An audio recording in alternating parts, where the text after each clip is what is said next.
So it's a little bit before 5 in the morning on a Friday. Friday is typically our chest and bicep day. So let's do it.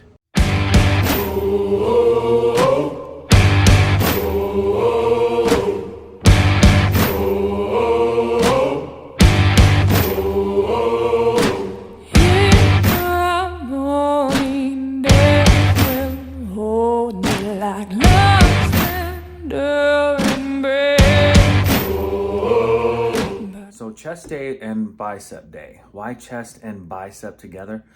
Well, my regular programming is legs on Monday, shoulders and triceps on Tuesday, back, rear delts, and traps on Wednesday. Take Thursday off, and Friday is chest and biceps. So my accessory body parts, mainly my arms, are getting some secondary work on back day for biceps and on chest day for triceps, just a little bit. And then I'm getting direct work on those accessories on other days. So that's just I want to say a tweak or a hack or anything like that, but it's just a way to put a little bit more emphasis indirectly on those parts because I know they need it. So today's workout is everything's high intensity. We're going to do a couple of warm-up sets and then take one set to failure on these exercises. Without further ado, let's get our butt to the gym. All right, first things first, and more importantly, if you live in the Cleveland area and want to enjoy a good cover band, you check out Third Monkey, darn it. Now that we got the other midlife crisis out of the way of trying to be a musician at 48 years old, let's talk about the next thing. I like to refer to this as make health a habit. And by that, I mean move more. Exercise is a fancy term for movement. And if you're gonna do something like go to the gym, why in the world would you park right by the door if it's not like pouring down rain or something like that? Park further away, get more steps in. Be active throughout the day, and you're making health a habit. And trust me, all those things will add up. First exercise up, we are going to do some butterflies. Start off, grab one handle at a time. Don't try to grab both of them. That's just a glutton for punishment. Now this is just our warm-up set. Holding it at the top just for a little bit and making sure I get a nice good squeeze in there.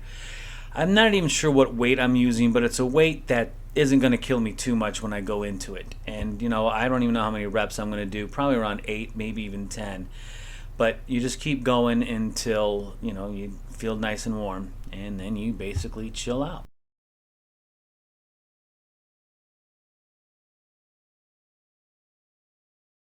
We're following this up with a superset of incline machine press. I like to use machines when I train by myself because basically if anything goes bad and I have to dump it, it's not a big deal. I might hurt the machine, and I don't care about that. I'm not going to hurt myself.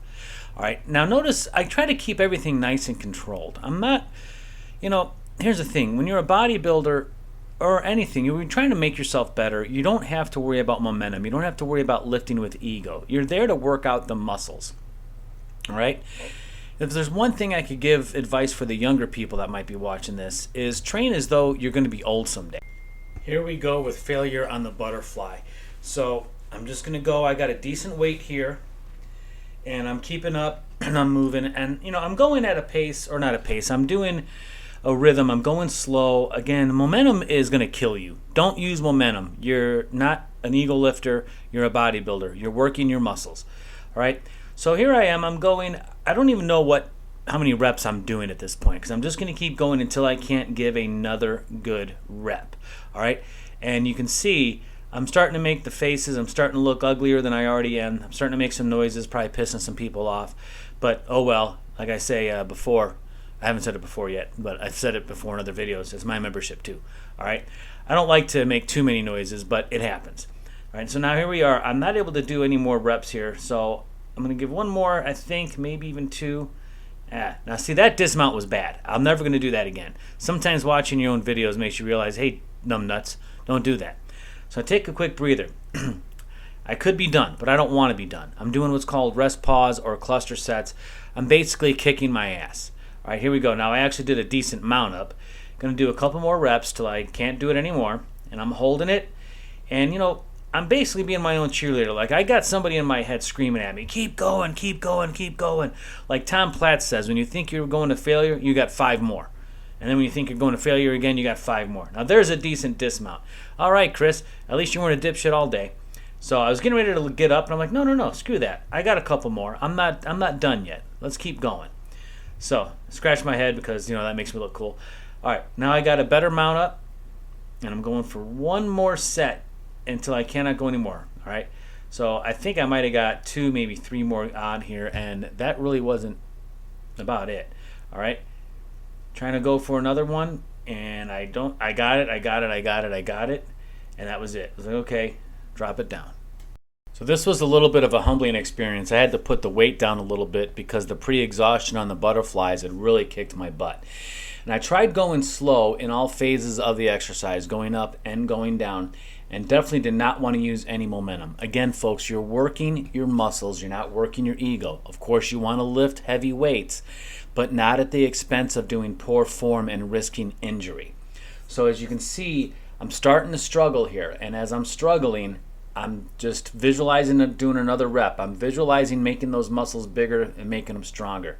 So here I am. I could not get that one more rep in. So I take a couple seconds. I'm breathing. I'm thinking maybe I'll do some rest pause here. So I get myself up and moving a little bit. Try to get psyched up. I'm going for another. And unfortunately, as you'll see here in just a second, I was not able to move it. So that's it. Failure. Train to failure on that one set. This is by far one of my favorite chest exercises, low cable fly. Bringing it from down low all the way up, and you're squeezing at the top, all right? Again, don't use momentum. I am going to lean back and I'm going to lean forward, but that's not for the momentum. That's for where I'm targeting the chest muscles, all right? And I did one warm-up set, one set to failure. At this point, with all the chest exercises I've done, my muscles are already rather warm. I'm doing the warm-up set just to get my mind right and get the movement right, and then getting psyched up for it and taking it to failure. And I was able to get one more rep in, really struggling, and then that was it. All right, here was our last chest exercise, cable crossovers. One warm-up set, one set to failure. Look how I make sure I hold the contraction down at the bottom. That's a real big deal there because it's really just making you get everything you can out of that rep, all right? If you're just going for numbers and you just keep, like just going back and forth quickly, you're not doing your muscles the justice, all right? Again, you're a bodybuilder. Weights, the amount of weight is important, but making sure you're working the muscles even more important. Now we're on to bicep cable curls. I use the cable because I feel like it gives me more resistance throughout the entire range of motion, or as much as possible.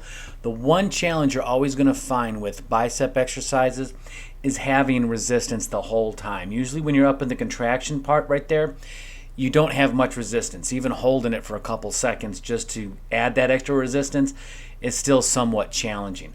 But again, here we are. We are going to failure on this. We took one warm-up set, one set to failure, and then my buddy Dan decided he wanted to be part of the YouTube video that day. I'm just joking. If you're going to video record at a public gym and you get butthurt that someone gets in your shot, you have no idea what you're doing because it's a public place. People are going to get in your shot. Don't worry about it. I wasn't about to do another set because I was smoking myself. But again, when you think you're done, take a couple of breaths and give yourself a couple more reps. You'll be surprised how much you can really do when you say to yourself, I am not going to stop until I literally cannot get another rep in. All right? Don't worry about the reps. Worry about actually taking it to failure. If you get to where you're able to do like 15, 20 reps, then you need to bump the weight up. All right, so there it was. The workout's done. Probably got everything done in under 30 minutes, and that was with even a couple extra warm-up sets that I used so I could have some footage for TikTok and Instagram as well. You got to have the phone, vertical instead of horizontal for that. Anyway, definitely got in the work. It's definitely going to stimulate the muscles and stimulate some growth. Now what we're going to do is we're going to go back home, and I'll do some cardio later, which I'm not going to film that. Filming walking is probably the most boring thing you can do. But what I have done with the walking, I have added a 55-pound backpack to kind of just help burn a couple more calories, as well as create a little, have a little bit more of a mental toughness thing going on. So anyway, hope you enjoyed that video. Be sure to check out this next video right here, and I'll see you there.